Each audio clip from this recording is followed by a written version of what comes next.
Yes, Bev, the 500 or so people who have been killed in that, of course, has cast a context and a pall over the visit by the US President. He arrived here in Israel a couple of hours ago. Now, of course, both sides are blaming the other for that. The IDF, the Israeli Defense Forces, insists that it wasn't that it was an errant missile from Islamic Jihad that had been fired from the Gaza Strip but didn't make it into Israel. And Hamas is saying that there's no question it's Israel.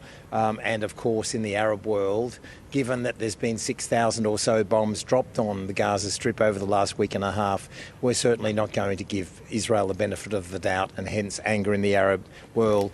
But a short time ago, Benjamin Netanyahu and President Biden sat down together, and President Biden actually said that as far as he knows, it appears that the attack on that hospital was done by the other team, was his expression, which I thought for a US president was a slightly odd, almost flippant phrase, as if it's like a sort of baseball match, the other team. But nonetheless, the other team obviously includes Islamic Jihad and Hamas.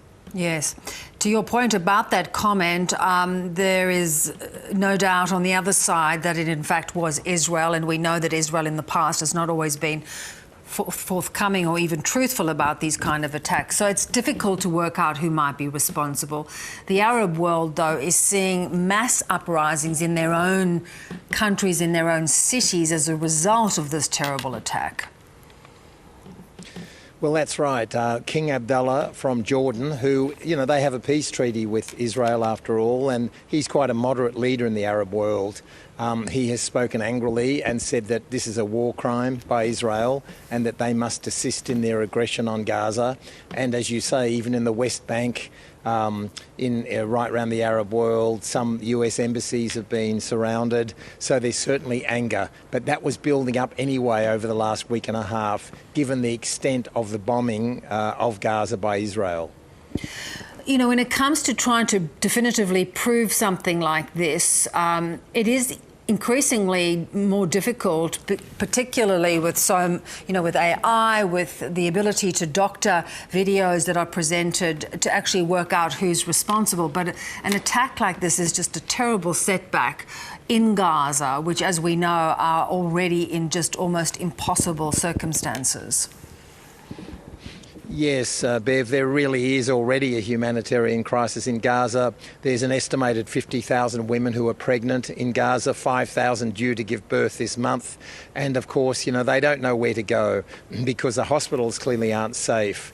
The doctors are now operating on people without painkillers and without anaesthetics.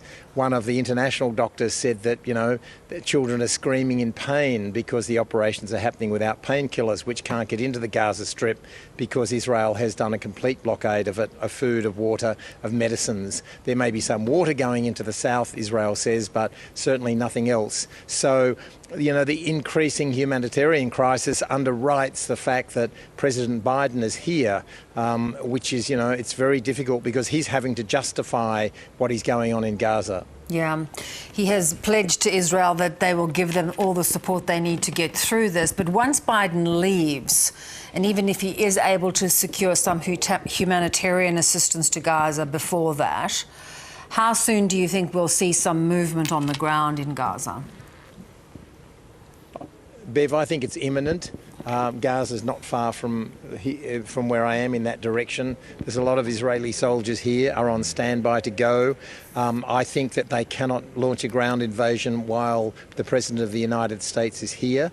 So I think they're waiting for him to leave.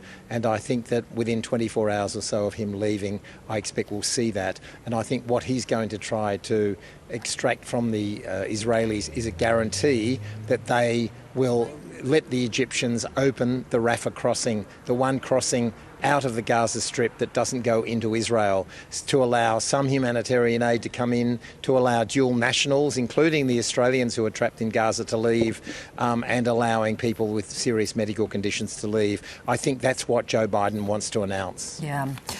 We'll see what eventuates in the coming hours. Thanks, John. Appreciate your time. Thanks, Bev.